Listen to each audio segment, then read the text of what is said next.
Hello students, मैं अंकित गोयल। और students, आज हम अपना एक नया चैप्टर स्टार्ट करेंगे। Chapter number 15, receivable management. देखिए, रिसीवेबल्स होते क्या हैं? रिसीवेबल्स होते हैं कंपनीज के डेटर्स, जिनसे मुझे पैसा लेना होता है। अब चैप्टर का नाम है रिसीवेबल मैनेजमेंट, डेटर्स मैनेजमेंट। मुझे अपने कंपनी के डेटर्स को मैनेज करना सीखना है। अब कंपनी के डेटर्स को मैनेज कैसे करेंगे वो हम देखते हैं। देखिए, डेटर्स क्रिएट क्यों होते हैं? डेटर्स क्रिएट होते हैं just because of credit sale से। जब एक कंपनी मार्केट में उधार अपना सामान बेचती है तो हमारे डेटर्स क्रिएट होते हैं। तो इस चैप्टर में हमें यही समझना है कि हमें अपने डेटर्स को कितना दिनों के लिए उधार सामान बेचना चाहिए, कंपनी की पॉलिसी कितने दिनों की होनी चाहिए, सो दैट कंपनी को मैक्सिमम सेल के साथ साथ मैक्सिमम प्रॉफिट भी अर्न हो सके। ठीक है, तो चलिए फिर स्टार्ट करते हैं रिसीवेबल मैनेजमेंट। और जब मैं आपको इसके क्वेश्चंस कराऊंगा तो आपको और ज्यादा क्लियर हो जाएगा ये चैप्टर।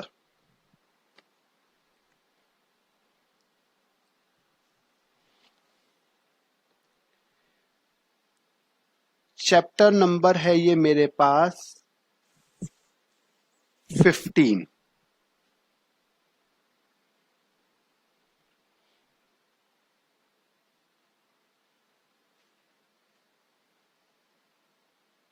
रिसीवेबल्स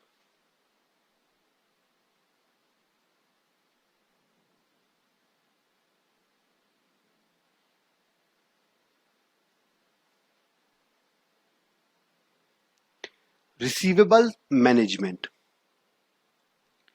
याद रखना, मैं यहाँ पे थोड़ा सा आपको बता देता हूं। रिसीवेबल्स कहते हैं हम अपने डेटर्स को, और डेटर्स क्रिएट होते हैं just because of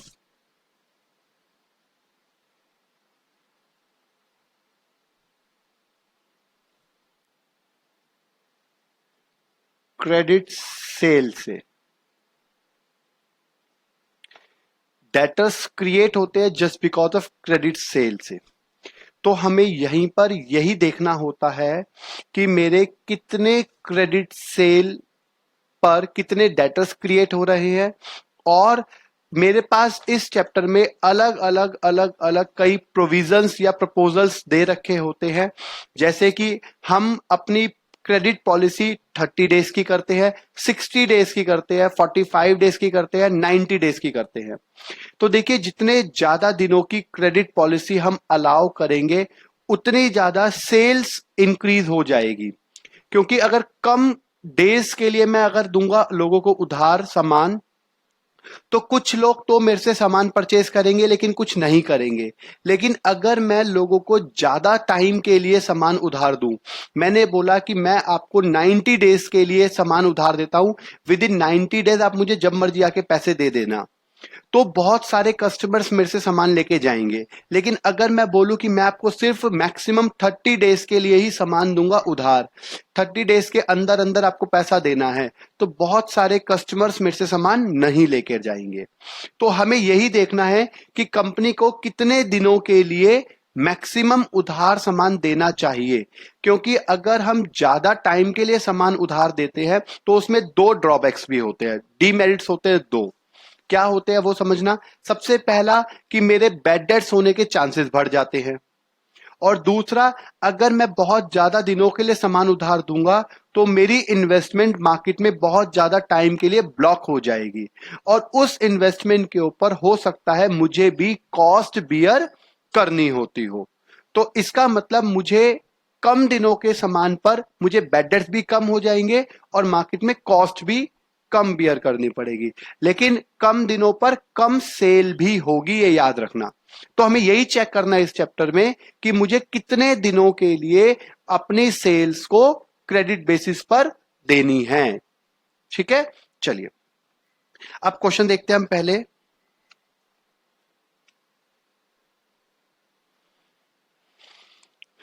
chapter number 15 है, ये याद रखना, रिसीवेबल मैनेजमेंट। और बुक हम लोग यूज करते हैं डॉक्टर आरपी रुस्तगी की। देखिए, the company has prepare the following projections for a year. हमारे को दे रखी है,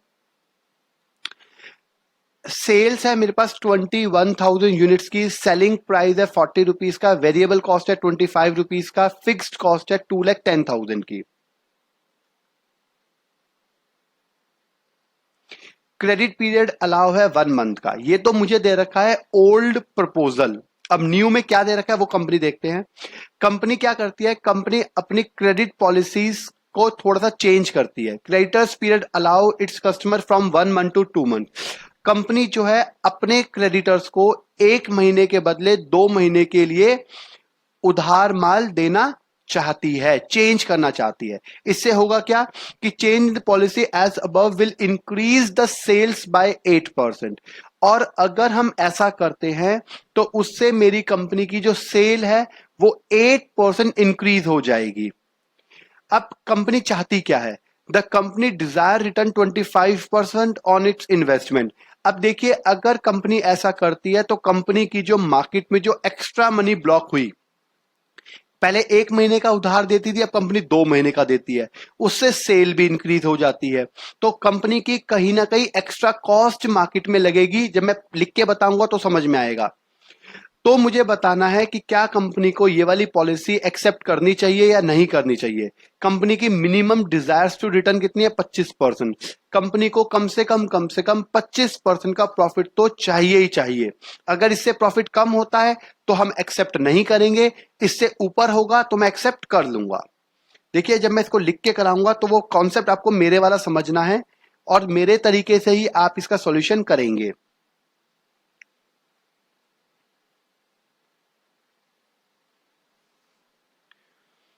यहां पे हम बात करते हैं क्रेडिट पीरियड अलाउ।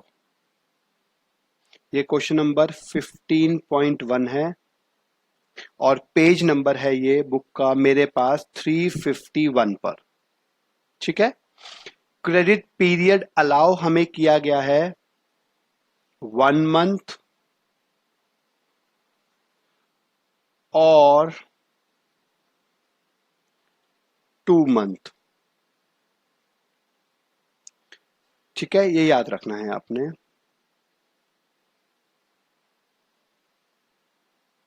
1 मंथ और 2 मंथ। अब देखिए,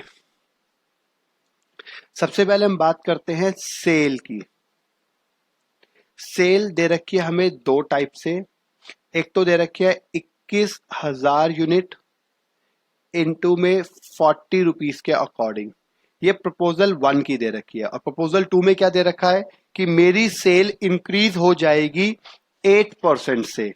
तो देखिए, पहले मेरी सेल होती थी 21,000 की, 21,000 यूनिट्स की, इनटू में 8%, 1680 यूनिट्स और बढ़ जाएगी तो प्लस इक्वल टू, तो मेरी अब नई सेल कितनी हो जाएगी, 22680 इंटू 40 के अकॉर्डिंग। प्रपोजल 1 में आई 8,40,000 की यहां पर सेल होती है और इनटू में 40 कर देता हूं तो 9,07,200 की यहां पर सेल होती है। 9,07,200 की यहां पर सेल हो गई। क्लियर हो गया, ये हमारी आई सेल। अब इसमें से हम माइनस करते हैं, याद रखना, वेरिएबल कॉस्ट। यहां से हम माइनस करते हैं वेरिएबल कॉस्ट। वेरिएबल कॉस्ट भी 2 अलग अलग ही हम कंसीडर करेंगे। प्रपोजल 1 में 21,000 यूनिट्स इनटू में 25 है। प्रपोजल 2 में 22680 इंटू में 25 है। मैं फिर बता रहा हूं, कॉन्सेप्ट मेरे वाला लेके चलना अच्छा रहेगा, जल्दी समझ में आएगा। तो यहां पर हो गया 21,000 यूनिट्स इंटू में 25, तो ये हो जाएगा 5,25,000। और सेकंड वाले में आएगा 22680 इंटू 25, तो आ गया 5,67,000।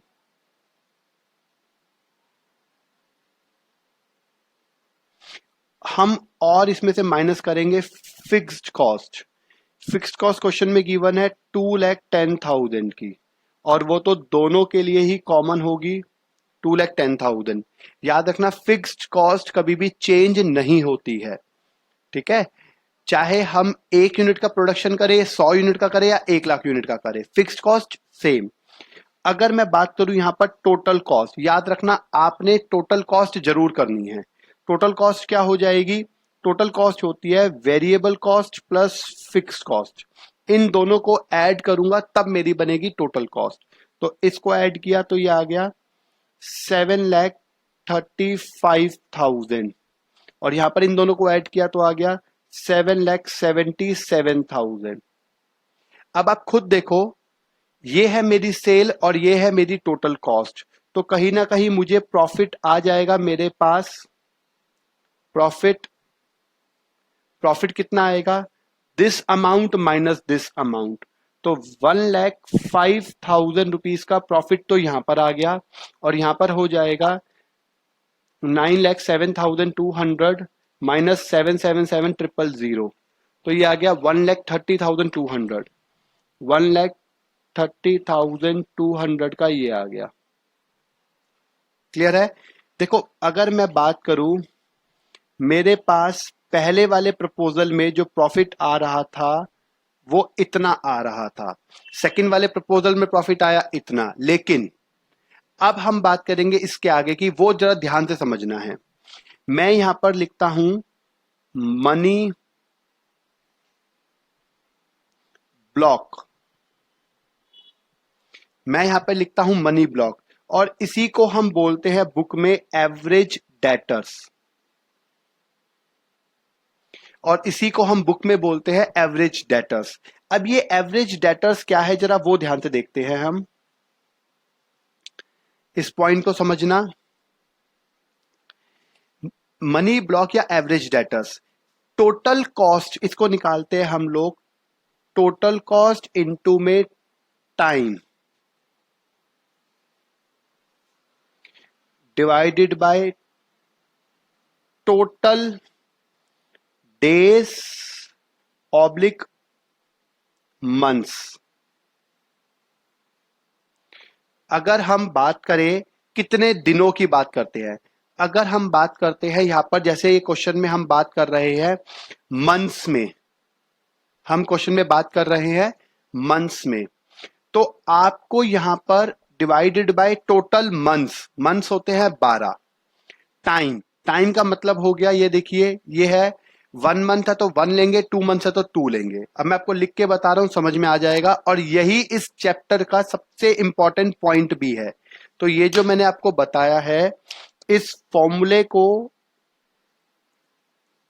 या फिर इस कॉन्सेप्ट को आपको ध्यान से समझना है और ध्यान से करना है, ठीक है। अब देखो टोटल कॉस्ट दे रखी है, ये रही। अगर हम बात करें, मैं इसको हाईलाइट कर देता हूं टोटल कॉस्ट को भी। टोटल कॉस्ट है मेरे पास 7,35,000। याद रखना सबसे इंपॉर्टेंट पॉइंट लिख रहा हूं ये मैं, इनटू में टाइम, यहां पर मुझे दे रखा है ऊपर 1 मंथ और 2 मंथ्स, तो यहां पर टोटल कॉस्ट हुई इनटू में 1 और डिवाइडेड बाय टोटल मंथ्स होते हैं एक साल में 12। अगर यहां पर मैं बात करता, ये लिखा होता 45 डेज लिखा होता सपोज करो यहां पर, तो टोटल डेज कितने होते 365, और अगर क्वेश्चन में बोल रखा होता कि 360 days in a year is to be consider, तो मैं 360 लेता, समझ में आ गया, नहीं तो 365 लेता। ऐसे यहां पर टोटल कॉस्ट आई 777,000 इनटू में 2 डिवाइडेड बाय 12, क्योंकि यहां पर क्रेडिट पीरियड अलाउ है 2 मंथ्स का। अब देखेंगे यहां पर कितना आ जाएगा, 7,35,000 डिवाइडेड बाय 12 कर दिया तो आ गया 61,250, और सेकंड पॉइंट आ जाएगा 777,000 इंटू 2 डिवाइडेड बाय 12, तो ये आ गया 1,29,500, 1,29,500 ये आ गया। अब देखो, पहले मेरी जो एक महीने में जो मेरी मनी ब्लॉक होती थी वो सिर्फ 61,250 की होती थी। लेकिन मैंने अगर अपनी पॉलिसी को चेंज किया, 1 मंथ टू 2 मंथ्स किया, तो मेरी मनी ब्लॉक होने लग गई 1,29,500 की। एक्स्ट्रा मनी ब्लॉक आप देख सकते हैं कितनी है। अब इसको करने के यहां से मेरे पास दो तरीके हैं। एक तरीका जो सबसे पहले मैं कराता हूं, उसको ध्यान से समझेंगे, और फिर सेकंड बताऊंगा। पहले क्वेश्चन में मैं आपको दोनों तरीके बता रहा हूं, लेकिन आपको फर्स्ट तरीका ही याद रखना है, ये बेस्ट तरीका भी है। आगे के सारे क्वेश्चन भी इसी तरीके से होंगे जो मैं आपको करके दिखा रहा हूं। और जो सेकंड है वो सिर्फ एक ही क्वेश्चन में किया हुआ है बुक में, जो इसी क्वेश्चन में किया हुआ है। तो मैं आपको दोनों तरीके बताऊंगा, ध्यान से देखेंगे। अब यहां पे हम बात करते हैं cost of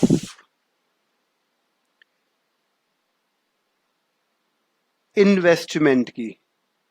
cost of investment, अब कॉस्ट ऑफ इन्वेस्टमेंट कैसे निकालते हैं? ये निकालते हैं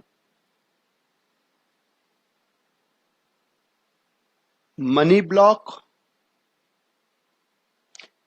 इनटू में रेट, मनी ब्लॉक इनटू में रेट। और ये हमारे को दे रखा होता है परसेंटेज में, याद रखना, ये हमें दे रखा होता है परसेंटेज में। अब वो कैसे निकलेगी जरा वो देखो, यहां पर दे रखा है मनी ब्लॉक हुई है मेरी 61,250 इंटू में 25% की मनी ब्लॉक दे रखी है। तो यहां पर ये मेरा एक कॉस्ट आ जाएगी। ऐसे यहां पर 1,29,500 का 25% की दे रखी है कॉस्ट, जिसे हमने बोला है डिजायर्स टू रिटर्न बोला था, जिसे हमने डिजायर्स टू रिटर्न बोला था। इनटू में 25%, तो आ गया 32,375, 32,375 तो इसका आ गया। और 61,250 इंटू में 25%, तो 15,312, 15,312.5 ये आ गया। समझ में आ गया? एक की कॉस्ट ये आई और दूसरे की कॉस्ट ये आई, ध्यान से समझना। अब हमारा फाइनल कंक्लूजन कैसे देंगे? अब हम देखो, ये मैंने प्रॉफिट निकाला था, इसमें से लास्ट में हम माइनस कर देते हैं। ये जो आई है ना कॉस्ट ऑफ इन्वेस्टमेंट, इसको कहीं ना कहीं हम क्या बोलते हैं, याद रखना, इंटरेस्ट कॉस्ट बोल देते हैं।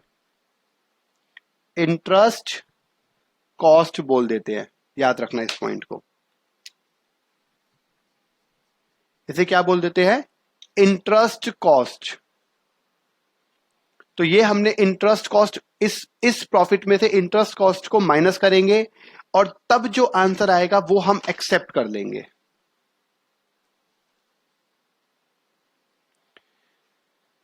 अब हम बात करते हैं नेट प्रॉफिट की।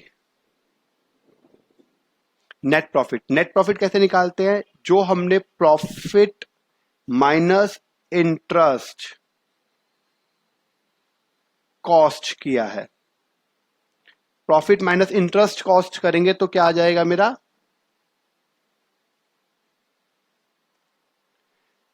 Net profit. प्रॉफिट दे रखा था हमें 105,000 माइनस 15,312.5, तो ये मेरा आ जाएगा नेट प्रॉफिट। ऐसे यहां पर था 1,30,200 माइनस, देखिए यहां पर माइनस 32,375, तो ये मेरा आ जाएगा नेट प्रॉफिट। अब इस नेट प्रॉफिट में अगर ये वाला ज्यादा हुआ तो ये एक्सेप्ट करेंगे और ये वाला ज्यादा हुआ तो ये एक्सेप्ट करेंगे। माइनस 105,000 कर देते हैं तो 89, ये देखिए 687.5, एक की तो ये आ गई और दूसरा है 1,30,200 माइनस 32,375, तो 97,825। ये ज्यादा है तो डेफिनेटली न्यू प्रपोजल एक्सेप्टेड, ये याद रखना। न्यू प्रपोजल जो है, ये सेकंड प्रपोजल जो है वो एक्सेप्टेड किया जाएगा, क्योंकि उसमें प्रॉफिट मुझे ज्यादा आ रहा है। ये देखो, मैं जितने भी क्वेश्चन कराऊंगा आपको सब इसी कॉन्सेप्ट से कराऊंगा। इवन इसके आगे के जो क्वेश्चन है वो सब इसी कॉन्सेप्ट पर है।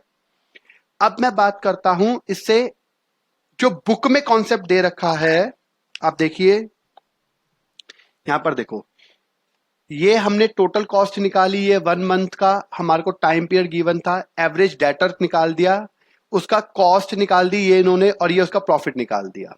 ठीक है, अगर हम बात करें, उन्होंने भी यहां तक सेम ही किया हुआ है, उन्होंने यहां पर सेम किया हुआ है। अब मैं आपको इसका एक और तरीका बता रहा हूं कि हम इसी को एक छोटे से तरीके से और भी कर सकते थे चेक करने के लिए। पहले जरा यहीं पे आ जाते हैं, यहां पर देखो, ये है एक्स्ट्रा प्रॉफिट, आप देख सकते हैं यहां पर एक्स्ट्रा प्रॉफिट, और यहां पर देख सकते हैं हम एक्स्ट्रा कॉस्ट, ये है हमारी एक्स्ट्रा कॉस्ट। ये एक्स्ट्रा प्रॉफिट निकाल लेंगे यहां से, इसका एक्स्ट्रा कॉस्ट निकाल लेंगे, पहले वो लिख लेते हैं। ये मैं आपको एक्स्ट्रा करा रहा हूं एक पॉइंट। पहले तो देखिए,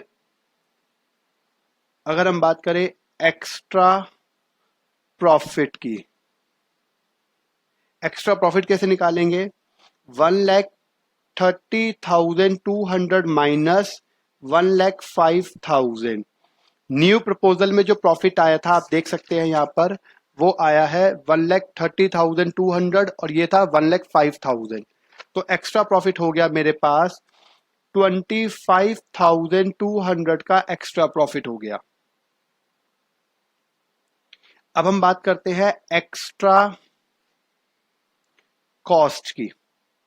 एक्स्ट्रा कॉस्ट जो हम निकालते हैं एवरेज डेटर्स से, जो हम निकालते हैं एवरेज डेटर्स से। एक्स्ट्रा कॉस्ट कितनी है, पहले थी 61,250 और अब है 1,29,500। 1,29,500 माइनस 61,250, तो ये कितना आ जाएगा,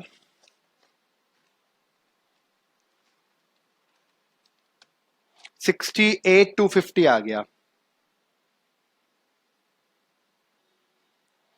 देखिए, मैंने इतनी एक्स्ट्रा कॉस्ट बियर करी है और ये मेरा एक्स्ट्रा प्रॉफिट आया है। अगर मैं बात करूं रिटर्न इन परसेंटेज, तो वो कैसे आ जाएगा, मेरा डिजायर रिटर्न थी 25%, अब मैं रिटर्न देख रहा हूं रिटर्न कितनी है, तो हम बात करते हैं एक्स्ट्रा प्रॉफिट अपॉन में एक्स्ट्रा कॉस्ट और इनटू में 100, ये परसेंटेज में निकालने का तरीका है। एक्स्ट्रा प्रॉफिट हुआ है 25,200 डिवाइडेड बाय एक्स्ट्रा कॉस्ट आई है 68,250 और इनटू में 100, तो कितना परसेंट का रिटर्न हो गया वो देखिए, 25,200 डिवाइडेड बाय 68,250 और इनटू में 100, तो रिटर्न आ गया 36.92। 36.92% का रिटर्न आ गया। अब आप खुद बताओ, मेरा डिजायर्स रिटर्न था सिर्फ 25% का और मेरा रिटर्न आया है 36.92% का, तो डेफिनेटली मैं ये प्रपोजल एक्सेप्ट करूंगा, तो डेफिनेटली मैं ये प्रपोजल एक्सेप्ट करूंगा। क्लियर हो गया है। देखिए, ये मैंने आपको कराया है एक्स्ट्रा, ये भी एक हमारा कॉन्सेप्ट है, हम इसको भी ऐसे कर सकते हैं। और एक तो ये वाला हम है ही, जो हमारे बुक के अंदर और हमारे आगे वाले जितने भी क्वेश्चन है सबके अंदर यही दे रखा है, और ये बेस्ट भी रहता है। इसमें करना क्या होता है, एक बार दोबारा समझ लो। सबसे पहले टोटल कॉस्ट निकालनी है और प्रॉफिट निकालना है। इस प्रॉफिट को अभी हम छोड़ देते हैं एज इट इज। फिर हमारा नेक्स्ट स्टेप होता है मनी ब्लॉक निकालने का। मनी ब्लॉक को बोलते हैं हम लोग एवरेज डेटर्स, जिसका फॉर्मूला मैंने लिखा है टोटल कॉस्ट इनटू में time divided by total days या फिर मंथ। मनी ब्लॉक निकाला जिसको हमने एवरेज डेटर बोला, उसकी हमने कॉस्ट निकाली जिसे हम इंटरेस्ट कॉस्ट बोलते हैं, वो हमारी ये आ गई। और टोटल प्रॉफिट में से इसको माइनस किया, तो जो आंसर भी ज्यादा होगा वो हमारा प्रपोजल एक्सेप्टेबल होगा। अभी एक क्वेश्चन और कराऊंगा तो आपको और क्लियर हो जाएगा।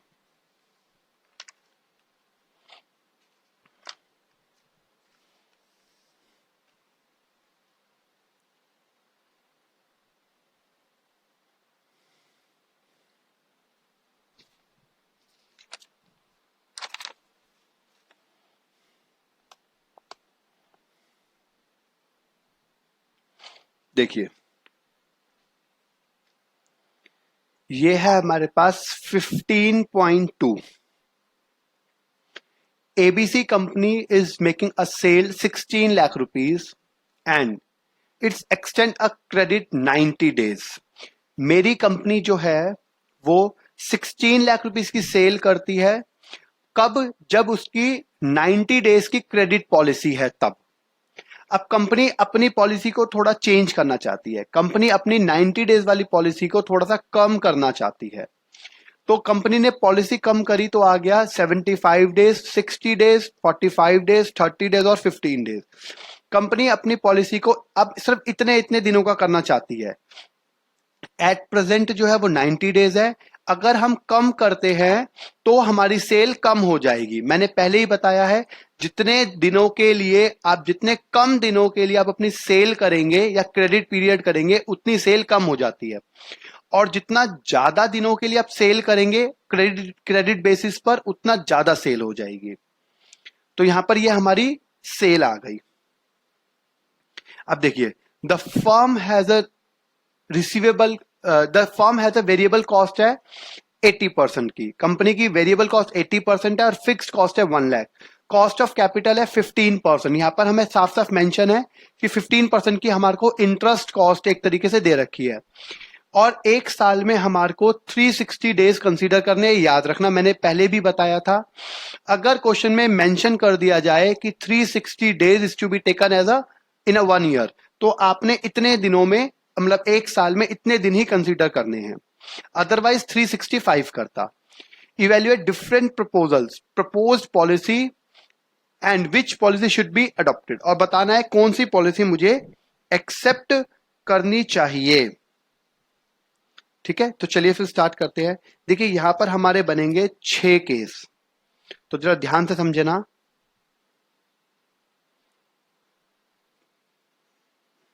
क्वेश्चन है मेरे पास 15.2 और पेज नंबर है ये मेरे पास 352 पर। ये इलस्ट्रेशन कर रहे हैं हम लोग।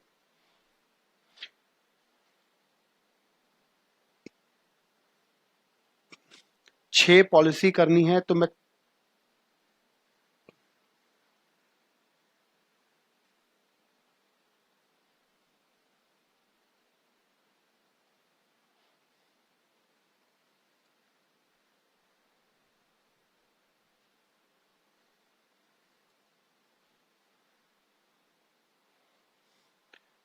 फाइव, अगर 6 बनाते हैं तो लिखने की जगह कम पड़ जाएगी हमारे को। चलिए कोई बात नहीं, हमने 6 प्रपोजल्स तो बनाने ही हैं। देखो, ये है मेरे पास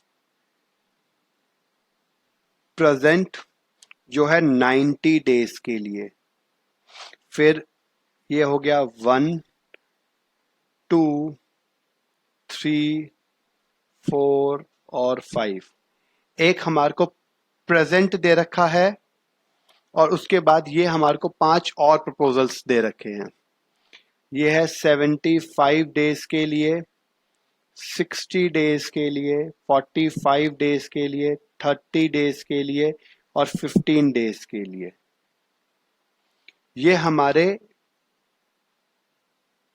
क्वेश्चंस में ऐसे गिवन है। यहां पे थोड़ा छोटा छोटा लिख दूंगा मैं, लेकिन समझ में आएगा आपको। सबसे पहले हम बात करते हैं सेल की। सेल के अकॉर्डिंग दे रखा है मुझे 16 लाख रुपीस की सेल यहां पर है। सेकंड में दे रखा है 15 लाख रुपीस की सेल है। थर्ड में है 14,50,000 रुपीस की सेल है। नेक्स्ट है 14,25,000 की सेल है। नेक्स्ट है 13,50,000 की सेल है एंड लास्ट 13 लाख रुपीस की सेल है। ये हमारे को क्वेश्चन में गिवन है सेल। हमें चाहिए माइनस करना होता है इसमें से वेरिएबल कॉस्ट और माइनस करना होता है फिक्स्ड कॉस्ट। वेरिएबल कॉस्ट बोल रखा है क्वेश्चन में 80% है।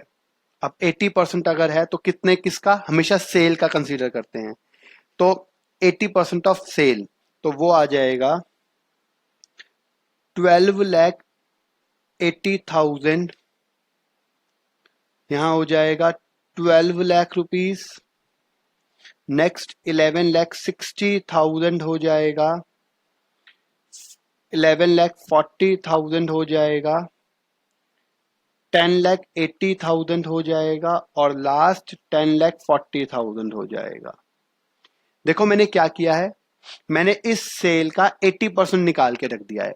ठीक है, आप भी कर सकते हैं, कैलकुलेटर पे आप कर लेना, दिस फंक्शन इनटू 80%। और फिक्स्ड कॉस्ट दे रखी है मुझे क्वेश्चन में 1 लाख।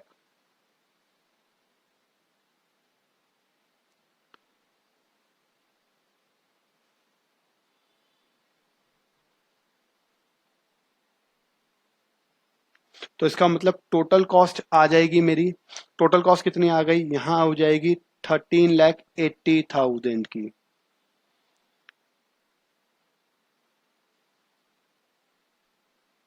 13 लाख रुपीस की, 12,60,000 रुपीस की, 12,40,000 रुपीस की, 11,80,000 रुपीस की और 11,40,000 रुपीस की। मैंने पहले ही बता दिया था, इसको हम मार्क कर लेते हैं। ये हमारी आ गई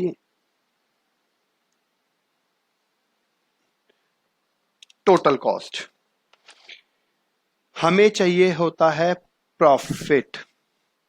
प्रॉफिट होता है सेल्स माइनस टोटल कॉस्ट। ये होता है sales minus total cost, sales minus total cost, this function minus this function. तो आ जाएगा 2,20,000, ये आ गया एग्जैक्ट 2 लाख रुपीस। ये आ गया 1,90,000 रुपीज, ये 1,85,000 रुपीज, 1,70,000 और 1,60,000। सेल्स माइनस टोटल कॉस्ट कर दिया तो प्रॉफिट आ गया। ठीक है, याद रखना मैंने पहले जो क्वेश्चन कराया था, आप अगर देखेंगे यहां तक बिल्कुल सेम कराया है। टोटल कॉस्ट निकाली और प्रॉफिट निकाल दिया, सेल्स में से इसको माइनस किया था तो प्रॉफिट, यहां तक सेम है। नेक्स्ट स्टेप होता है मेरा मनी ब्लॉक का, जिसे हम एवरेज डेटर्स बोलते हैं। अब हम यहां निकालते हैं एवरेज डेटर्स, और एवरेज डेटर्स का मैंने आपको फॉर्मूला यहां पे बता दिया था, टोटल कॉस्ट इनटू में टाइम डिवाइडेड बाय डेज या फिर मंथ। ये क्वेश्चन डेज में है तो हम डेज में लेंगे, और डेज में कितने लेंगे 360, ये क्वेश्चन में हमें मेंशन है। तो टोटल कॉस्ट हो गई मेरे पास 3,80,000, 3,80,000। यहां पे देखेंगे अगर हम,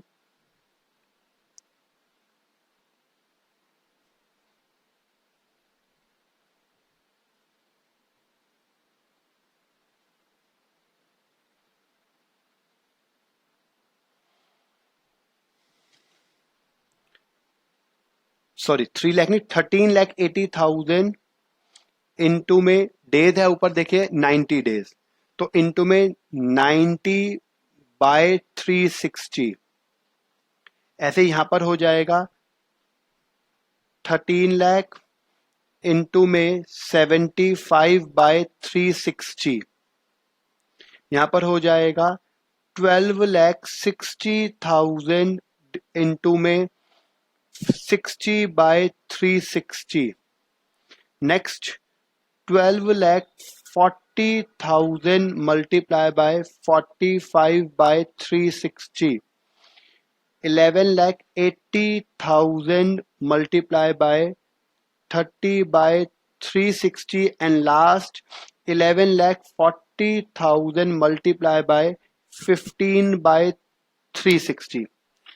इसको हम बोलते हैं अपना एवरेज डेटर्स। या फिर मनी ब्लॉक बोल सकते हैं हम इसे। तो ये आ जाएगा, अगर हम बात करेंगे तो मैं तो देख कर लिख रहा हूं, ठीक है। 3,45,000 ये आ गया। 2,70,833 ये आ गया। 2,10,000 ये आ जाएगा। 1,55,000 ये आ गया। 9,8333 ये आ गया। एंड लास्ट 47,500 ये आ गया। अब मुझे इसके बाद ये आ गए हैं मेरे एवरेज डेटर्स। लास्ट मुझे स्टेप निकालना होता है जिसे हम बोलते हैं एवरेज डेटर के बाद इंटरेस्ट कॉस्ट। इंटरेस्ट कॉस्ट, और वो हमें दे रखे 15%।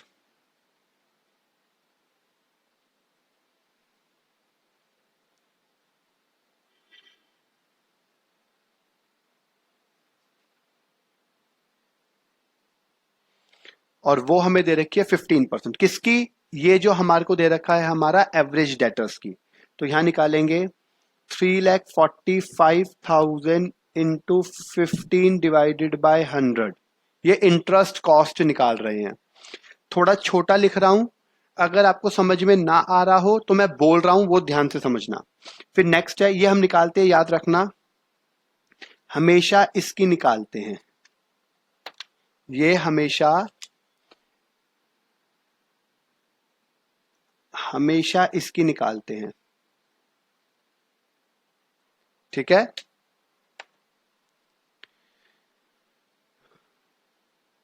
2,70,833 इंटू में 15/100। 2,10,000 इंटू में 15/100। 1,55,000 इंटू में 15/100। 98,333 इंटू में 15/100। 47,500 इंटू में 15/100। ये हमारी निकल जाएगी इंटरेस्ट कॉस्ट। अब वो कितना आएगा, अगर हम वो देखें तो ये आ जाएगा 51,750। 46,225। 31,500। 23,250। 14,750 एंड लास्ट 7,125। और अब हमारा लास्ट और फाइनल स्टेप है जिसे हम बोलते हैं नेट प्रॉफिट। नेट प्रॉफिट, और नेट प्रॉफिट कैसे निकालते हैं? Profit minus interest cost. Profit minus interest cost को हम क्या बोलते हैं? Net profit. देखिए प्रॉफिट हमने ऊपर लिखा है, ये रहा हमारा profit.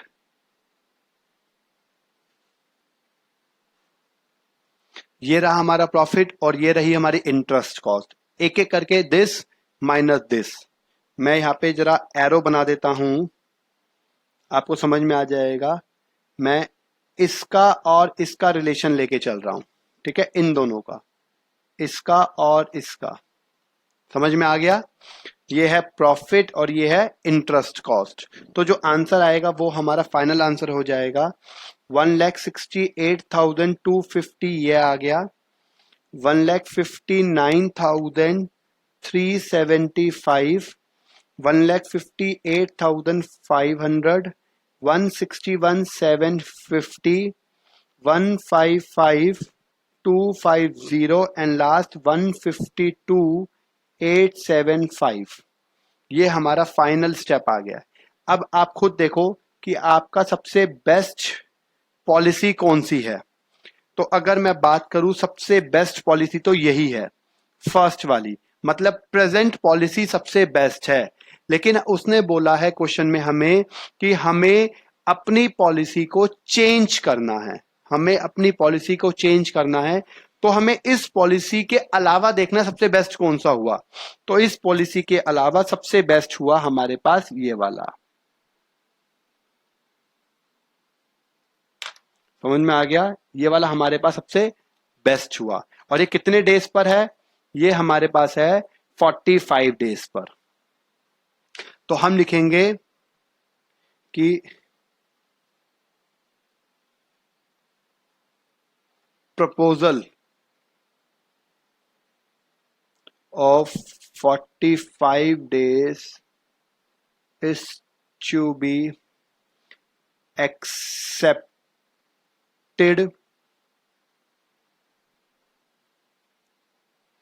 when company switch the policy।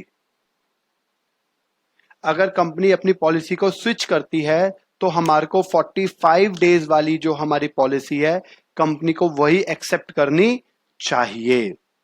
Clear हो गया है? यहां तक मेरे हिसाब से आपको समझ में आ गया होगा। अगर अभी भी किसी बच्चे को कोई डाउट हो तो मेरे से डिस्कस कर ले। आपके हर उसमें करना यही स्टेप है, ये मैं आपको बता चुका हूं। आपने याद रखना क्वेश्चन नंबर 3, ये हमारे पास क्वेश्चन नंबर 3 है। इस क्वेश्चन को करने की जरूरत नहीं है, याद रखना, ठीक है?